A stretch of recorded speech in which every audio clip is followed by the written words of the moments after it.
The window. Margaret and her brothers, Paul and David, shared a small house on top of a hill just outside the village. It was so warm one summer's night that Margaret could not sleep. She sat up in bed and in the darkness of her room watched the moon move across the sky. Suddenly, something caught her eye.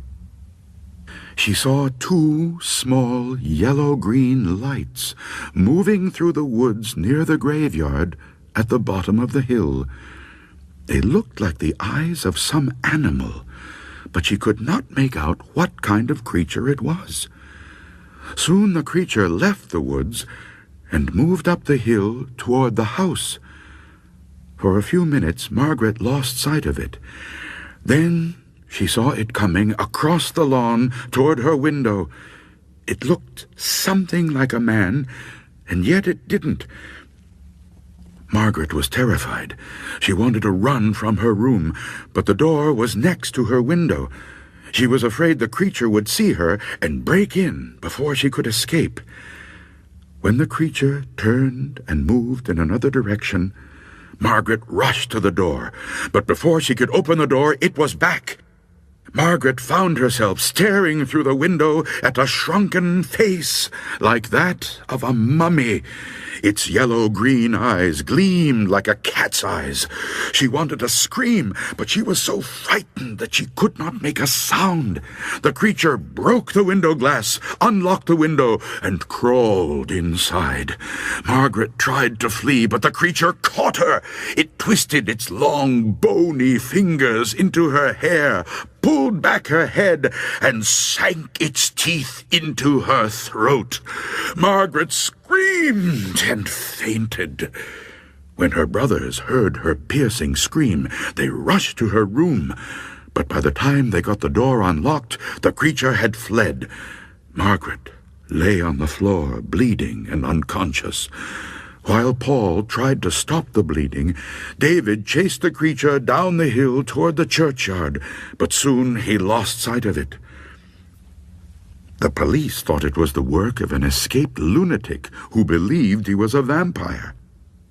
When Margaret recovered, her brothers wanted to move to a safer place where it would be harder to break in, but Margaret refused. The creature would never come back, she was sure of that. But just in case, Paul and David began to keep loaded pistols in their rooms. One night, months later, Margaret was awakened by a scratching sound at the window. When she opened her eyes, there was the same shrunken face staring in at her. That night her brothers heard her cries in time. They chased the creature down the hill, and David shot it in the leg. But the creature managed to scramble over the graveyard wall and disappeared near an old burial vault. The next day, Margaret and her brothers watched as the sexton of the church opened the burial vault.